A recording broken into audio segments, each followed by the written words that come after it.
जय हिंद दोस्तों, नमस्कार। बात कर लेते हैं आज के दिन भर की सारी बड़ी खबरों की, जहां सबसे पहले आपको बताएंगे ईरान अमेरिका युद्ध के बीच आखिरकार रक्षा मंत्री राजनाथ सिंह जी ने सीडीएस अनिल चौहान के साथ क्यों की बड़ी बैठक, क्या रही इसकी वजह। तो वहीं दोस्तों भारत की मोदी सरकार ने लिया सबसे बड़ा फैसला। तो वहीं ईरान युद्ध के बीच चीन को लेकर भारत सरकार का बहुत बड़ा फैसला। साथ ही साथ आपको बताएंगे आखिरकार बांग्लादेश के लिए पड़ोसी ही आया काम, मुश्किल वक्त में सहारा बना अपना भारत, कहाँ गया कान भरने वाला पाकिस्तान और चाइना। जी हाँ दोस्तों, तो वहीं बताएंगे ईरान ने नष्ट कर दिए अमेरिका के 10 रडार, कहा हम तय करेंगे युद्ध कब खत्म करना है। जी हाँ, तो वहीं अपने भारत देश में लगातार बढ़ रही गैस कीमतों को लेकर दोस्तों भारत की मोदी सरकार ने लिया बहुत बड़ा फैसला। देश भर में ईएसएमए कर दिया लागू। क्या है ये ईएसएमए दोस्तों, एक से एक बेहतरीन खबर आपको बताने वाले हैं। बस आप वीडियो के अंत तक बने रहिएगा। और खबरों में आगे बढ़ने से पहले अपने देश भारत का इस संकट की घड़ी में पुरजोर समर्थन करते तो वीडियो को लाइक करके इस चैनल को सब्सक्राइब करके बेल आइकन दबा के कमेंट में जय हिंद अवश्य कहिएगा। आप बात कर लेते हैं पहली सबसे बड़ी खबर की, जहां ईरान और अमेरिका युद्ध के कारण पूरा पश्चिम एशिया इस वक्त भयंकर संकट में है। पूरी दुनिया के सामने कच्चे तेल और गैस का संकट खड़ा हो गया है। वहीं इस संकट के चलते खाड़ी देशों में लाखों भारतीय फंसे हुए हैं। इस बीच रक्षा मंत्री राजनाथ सिंह जी ने चीफ ऑफ डिफेंस स्टाफ बोले तो सीडीएस जनरल अनिल चौहान जी के साथ साउथ ब्लॉक में एक अहम बैठक की है। इस बैठक में नेवी चीफ एडमिरल दिनेश के Tripathi, chief of air staff air chief marshal AP Singh और दूसरे सीनियर अधिकारी भी मौजूद थे। इस दौरान मिलिट्री विजन डॉक्यूमेंट जारी किया गया। एक वीडियो के जरिए सेना की ताकत और आधुनिक हथियारों के महत्व को दिखाया गया। नौसेना, वायुसेना और थल सेना तीनों के पराक्रम का वीडियो देखा जा सकता है। वीडियो में देखा जा सकता है कि सेना कितने साहस और जोश से अपने ऑपरेशन को अंजाम देते हैं। इस दौरान राजनाथ सिंह जी ने सेना के अधिकारियों से बात की। ईरान और अमेरिका युद्ध के बीच रक्षा मंत्री राजनाथ सिंह जी की सीडीएस के साथ हुई बैठक को काफी अहम माना जा रहा है। दरअसल विदेश मंत्रालय पश्चिम एशिया में फंसे भारतीयों को वापस भारत लाने के लिए तेजी से काम कर रहा है। वहीं सेना की ओर से भी पूरे संकट पर नजर बनाई जा रही है। उधर पश्चिम एशिया संकट को लेकर भारत का सियासी पारा भी चढ़ा हुआ है। विपक्ष की ओर से सरकार पर दबाव बनाया जा रहा है कि वो इस पूरे मामले पर विस्तार से संसद में जवाब दे। तो उधर पश्चिम एशिया में जारी संकट के बीच भारत सरकार ने चीन को लेकर एक बहुत बड़ा फैसला लिया। केंद्रीय कैबिनेट ने चीन से आने वाले एफडीआई यानी प्रत्यक्ष विदेशी निवेश की शर्तों में कई तरह की ढील को मंजूरी दे दी है। रिपोर्ट के अनुसार केंद्रीय कैबिनेट से पड़ोसी देशों से आने वाले एफडीआई के नियमों में बहुत बड़ी ढील दी गई है। पड़ोसी देशों में चाइना भी शामिल है। दोस्तों वर्ष 2020 में प्रेस नोट 3 के तहत सरकार ने चाइना से विदेश निवेश की शर्तों को कड़ा कर दिया था। इसके तहत एफडीआई के लिए सरकार की मंजूरी अनिवार्य कर दिया गया था। कैबिनेट ने इसके साथ ही आईबीसी बिल 2025 और कॉर्पोरेट लॉ अमेंडमेंट बिल को मंजूरी दे दी। अब इस फैसले के बाद भारत में चाइना के प्रत्यक्ष निवेश के रास्ते साफ हो गए हैं। वर्ष 2020 में डोकलाम संघर्ष के बाद दोनों देशों के रिश्तों में एक बड़ी खाई पैदा हो गई थी। इस कारण भारत सरकार ने चाइना के साथ आर्थिक रिश्तों और चीनी निवेश को लेकर परोक्ष तौर पर कई तरह की शर्तें लगा दी थी। हालांकि दोनों देशों के बीच द्विपक्षीय व्यापार रिकॉर्ड 130 अरब डॉलर के स्तर पर पहुंच गया है। इस द्विपक्षीय व्यापार में भारत को भारी घाटा होता है। ये घाटा करीब 100 अरब डॉलर का है। चीनी निवेश के संदर्भ में ही भारत सरकार ने 23 मार्च 2022 को एक आदेश जारी किया था। इसमें कहा गया था कि भारत के साथ जमीनी सीमा साझा करने वाले देशों से आने वाला कोई भी निवेश केवल भारत सरकार के रास्ते ही आएगा। इसे सीधे तौर पर चाइना से आने वाले निवेश को लक्षित माना गया। उस वक्त चीन के साथ एलओसी पर तनाव चरम पर था। दोस्तों वहीं मुश्किल वक्त में सहारा बना भारत, बांग्लादेश के लिए पड़ोसी ही आया काम। पाइपलाइन के जरिए बांग्लादेश भेजेगा भारत 5000 टन डीजल। जी हां, भारत और बांग्लादेश के बीच पाइपलाइन समझौते के तहत डीजल की आपूर्ति शुरू हो गई है। दोनों देशों के बीच ऊर्जा सहयोग को मजबूत करने के लिए ये दो तरफा समझौता किया गया था। इस समझौते के तहत डीजल की पहली खेप के तौर पर 5000 टन डीजल बांग्लादेश पहुंच चुका है। बांग्लादेश पेट्रोलियम कॉर्पोरेशन बोले तो बीपीसी के चेयरमैन मोहम्मद रेजा नूर रहमान ने इस खेप के पहुंचने की पुष्टि की है। एक समाचार एजेंसी से बात करते हुए उन्होंने कहा कि हमारा भारत के साथ एक समझौता है। इस समझौते के मुताबिक भारत पाइपलाइन के जरिए हर साल 1,80,000 टन डीजल बांग्लादेश को सप्लाई करेगा। उन्होंने आगे बताया कि भारत से आया 5000 टन डीजल इसी सालाना समझौते का हिस्सा है। भारत से पाइपलाइन के जरिए मिलने वाला डीजल बांग्लादेश के लिए काफी सस्ता और समय बचाने वाला साबित होगा। इससे न सिर्फ परिवहन लागत कम होगी बल्कि बांग्लादेश के उत्तरी इलाकों में डीजल की उपलब्धता भी आसान हो जाएगी। दोस्तों ये पाइपलाइन पाइपलाइन परियोजना भारत की नेबरहुड फर्स्ट यानी पड़ोसी पहले नीति का एक अहम हिस्सा है। ये प्रोजेक्ट दिखाता है कि भारत अपने पड़ोसी देशों की बुनियादी आवश्यकताएं पूरी करने और उनके विकास से जुड़े प्रोजेक्ट्स में मदद कर रहा है। खास बात यह है कि भारत ने ये सहयोग ऐसे समय बढ़ाया है जब मध्यपुर में चल रहे संघर्ष की वजह से वैश्विक तेल संकट का खतरा बढ़ गया है। जी हाँ दोस्तों, अब आप ही सोचिए, अपना भारत, वो भारत जिसको मोहम्मद यूनुस की सरकार में लगातार साइड करने का प्रयास किया गया। पाकिस्तान ने यूनुस के कान भरे, बांग्लादेश भारत की खिलाफी हो गया। चीन और पाकिस्तान दोनों ने मिलकर बांग्लादेश को भड़काने का पूरा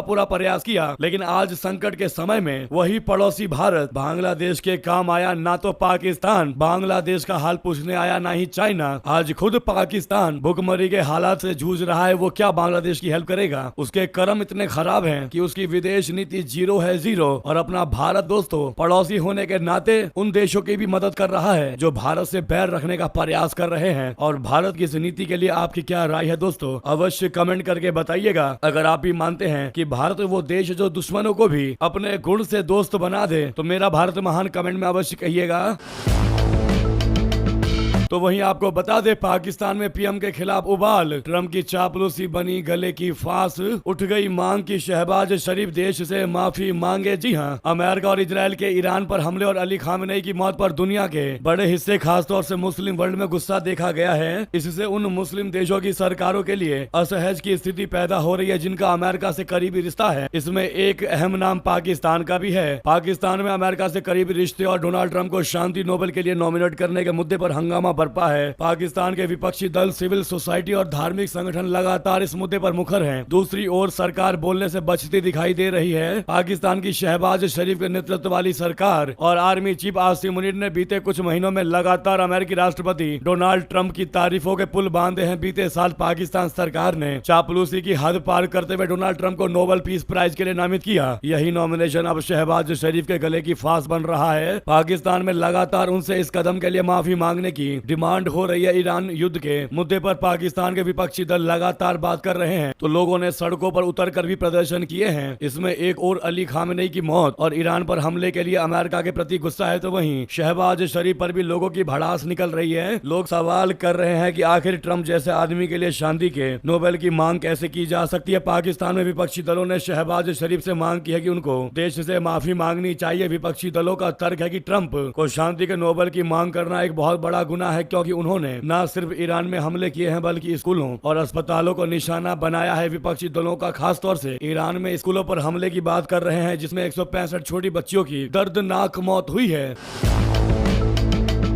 वहीं पाकिस्तान में रमजान में मुसलमानों को मारा, अब कबूली बात बेहुदा हरकत पर उतर आए आसिम मुनीर। दोस्तों, पाकिस्तान ने चुपचाप ये मान लिया है कि वो अफगानिस्तान में भारतीय मिशन को निशाना बना रहा था और रमजान के दौरान उसके हवाई हमलों का ज्यादातर महिलाओं और बच्चों पर असर पड़ा है। कूटनीतिक समझदारी दिखाते हुए सोमवार को यूनाइटेड नेशन सुरक्षा परिषद में भारत के परमानेंट सदस्य हरीश पर्वतनेनी ने अफगानिस्तान पर एयर अटैक या क्रॉस बॉर्डर टेररिज्म को मानवता के खिलाफ बताते हुए पाकिस्तान का नाम नहीं लिया, लेकिन पाकिस्तान के स्थायी प्रतिनिधि असीम इफ्तिखार अहमद ये मानकर उनके जाल में फंस गए कि ये बातें उनके देश के बारे में थी। जी हां, इफ्तिखार अहमद ने ये माना कि भारत के खिलाफ क्रॉस बॉर्डर टेररिज्म और अफगानिस्तान पर एयर अटैक में इस्लामाबाद का हाथ था, जिसमें ज्यादातर औरतें और बच्चे मारे गए थे। उन्होंने ये भी माना कि अफगानिस्तान को भारत की मदद खत्म हो गई है, जब उन्होंने कहा कि भारत को अपने भारी निवेश को पाकिस्तान की सटीक और असरदार कार्रवाई की वजह से बर्बाद होते देखकर बहुत दुख हो रहा है। तो उधर अफगानिस्तान पर हमलों को लेकर भारत हुआ सख्त, यूनाइटेड नेशन में उधेड़ दी पाकिस्तान की बखिया, कहा निर्दोषों को मारा जा रहा है। जी हां, संयुक्त राष्ट्र में भारत ने अफगानिस्तान की स्थिति को लेकर गंभीर चिंता जताते हुए वहां हुए पाकिस्तान की तरफ से हवाई हमलों की कड़ी निंदा की है। संयुक्त राष्ट्र में भारत के स्थायी प्रतिनिधि पार्वतनेनी हरीश ने कहा कि अफगानिस्तान की जमीन पर किए गए ये हवाई हमले अंतर्राष्ट्रीय कानून, संयुक्त राष्ट्र चार्टर और किसी भी देश की संप्रभुता के सिद्धांत का स्पष्ट उल्लंघन है। उन्होंने कहा कि संयुक्त राष्ट्र महासचिव की हालिया रिपोर्ट में सीमा पार सशस्त्र हिंसा से हुए नागरिक हताहतों पर गहरी चिंता व्यक्त की गई है। भारत इस चिंता का समर्थन करता है और सभी पक्षों से अंतर्राष्ट्रीय कानून तथा मानवीय कानून के तहत अपनी जिम्मेदारियों का पालन करने की अपील करता है, ताकि आम नागरिकों की सुरक्षा सुनिश्चित की जा सके। दोस्तों, साथ ही साथ आपको बता दें ईरान ने नष्ट कर दिया अमेरिका का 10 रडार, कहा हम तय करेंगे युद्ध कब खत्म होगा। जी हाँ, ईरान और अमेरिका इजराइल के बीच जंग का अंत नजर नहीं आ रहा है। दोनों पक्ष एक दूसरे से लंबी जंग करने की बात कर रहे हैं। अमेरिकी राष्ट्रपति डोनाल्ड ट्रंप की धमकियों के बावजूद ईरान ने सरेंडर करने से इनकार कर दिया है। IRGC का कहना है कि ईरानी सेना अब तक फारसी खाड़ी क्षेत्र में अमेरिका के 10 बेहद आधुनिक रडार सिस्टम नष्ट करने में कामयाब रही है। IRGC ने इस बात पर जोर दे दिया है कि मौजूदा युद्ध का अंत कब होगा ये वॉशिंगटन नहीं बल्कि तेहरान तय करेगा। दोस्तों, Islamic revolution guard corps IRGC के प्रवक्ता ब्रिगेडियर जनरल अली मोहम्मद नैनी ने मंगलवार को ये बातें कही है। ये बयान अमेरिका इजराइल के सैन्य गठबंधन की ओर से इस्लामिक रिपब्लिक पर बिना किसी उकसावे के आक्रामक युद्ध शुरू करने के 10 दिन बाद आया है और ट्रंप के उस बयान के एक दिन बाद जब उन्होंने ये कहा है कि जंग का अंत करीब है। उन्होंने अमेरिकी अधिकारियों को संबोधित करते हुए कहा कि हम जानते हैं कि आपके गोला बारूद का भंडार खत्म हो रहा है और आप इस युद्ध से निकलने का कोई ऐसा रास्ता बेसब्री से तलाश रहे हैं जिससे आपकी इज्जत भी बची रहे। आप अमेरिकी लोगों को सच क्यों नहीं बताते। दोस्तों, ईरान ने यह धमकी तब दी है जब अभी हाल ही में डोनाल्ड ट्रंप ने कहा कि 10 दिन के भीतर हम सुलह का रास्ता तलाश रहे हैं ईरान के साथ, यानी 10 दिन के भीतर युद्ध शांत हो जाएगा। ऐसे में ईरान की यह धमकी बता रहा है कि ईरान भी पीछे हटने को किसी भी प्रकार से तैयार नहीं है, वो भी पूरा तगड़ा जवाब देने का फुल टू फुल प्रयास कर रहा है। दोस्तों, वहीं इजरायली PM नेतन्याहू ने भी खुली चेतावनी दे दी, कह दिया हड्डियां तोड़ रहे हैं, खेल अभी खत्म नहीं हुआ। जी हाँ, इजरायल के प्रधानमंत्री बेंजामिन नेतन्याहू ने मंगलवार को कहा है कि ईरान के खिलाफ सैन्य अभियान अभी खत्म नहीं हुआ है। उन्होंने इसके अलावा कहा है कि इजरायल का सैन्य अभियान ईरान की हड्डियां तोड़ रहा है और इसकी मजहबी लीडरशिप को कमजोर कर रहा है। नेतन्याहू ने सोमवार रात नेशनल हेल्थ कमांड सेंटर के दौरे के दौरान कहा कि हमारी ख्वाहिश ईरानी लोगों को जुल्म के बंधन से आजाद कराना है, लेकिन आखिर में ये उन पर निर्भर करता है। लेकिन इसमें कोई शक नहीं है कि अब तक की गई कार्रवाइयों से हम उनकी हड्डियां तोड़ रहे हैं और हम अभी खत्म नहीं हुए हैं। जी हाँ, तो वहीं आपको बता दें देश भर में ESMA लागू किया गया। मिडल ईस्ट में तनाव के बीच सरकार ने उठाया सबसे बड़ा फैसला, LPG उत्पादन बढ़ाए कंपनियां। मोदी सरकार का फरमान। PM मोदी से मिले जयशंकर जी और हरदीप सिंह पुरी। US, इजरायल और ईरान के बीच चल रही जंग का असर अब पूरी दुनिया पर पड़ना शुरू हो गया है। भारत भी इससे बच नहीं पाया है। एहतियाती कदम उठाते हुए केंद्र सरकार ने पेट्रोलियम कंपनियों को LPG उत्पादन बढ़ाने का निर्देश दिया है। साथ ही अस्पतालों और शैक्षणिक संस्थानों जैसे जरूरी गैर घरेलू क्षेत्रों को इसकी उपलब्धता सुनिश्चित करने को कहा है। संकट की आहट के बीच विदेश मंत्री डॉक्टर जयशंकर जी और पेट्रोलियम मंत्री हरदीप सिंह पुरी ने PM मोदी से मिलकर उन्हें हालात से अवगत करवाया है। LPG तेल संकट के खतरे को देखते हुए इंडियन ऑयल कॉर्पोरेशन लिमिटेड यानी IOCL ने LPG उत्पादन बढ़ाना शुरू कर दिया है। कंपनी ने सोशल मीडिया पर पोस्ट करके अपने इन प्रयासों की खुलकर जानकारी दी है। दोस्तों, ये तो थी अभी की सबसे बड़ी जानकारियां, लेकिन दोस्तों आपको बताना चाहते हैं कि हम आवाज खराब होने के बावजूद भी, आवाज बैठने के बावजूद भी आप लोगों को लगातार अपडेट करते रहते हैं और आप लोग भी अपना प्यार दिखा रहे हैं। दोस्तों, देखकर बहुत अच्छा लग रहा है। ऐसे ही आप लोग सपोर्ट बनाइए रखिएगा, वीडियो को लाइक करते रहिएगा। काफी लोगों के कमेंट्स भी आ रहे हैं कि आपकी आवाज बैठी हुई है, कृपया करके इंतजार करिए, रेस्ट करिए। लेकिन फिर भी दोस्तों हम चाहते हैं कि आपको लगातार अपडेट्स मिलती रहे। आपके प्यार के लिए आपका बहुत बहुत धन्यवाद। दोस्तों, जाते जाते वीडियो को लाइक करके, चैनल को सब्सक्राइब करके, बेल आइकन दबा के कमेंट में जय हिंद अवश्य कह दीजिएगा। मिलते अगली बड़ी खबर में। बहुत बहुत धन्यवाद, बहुत बहुत आभार। जय हिंद, जय भारत, जय श्री राम।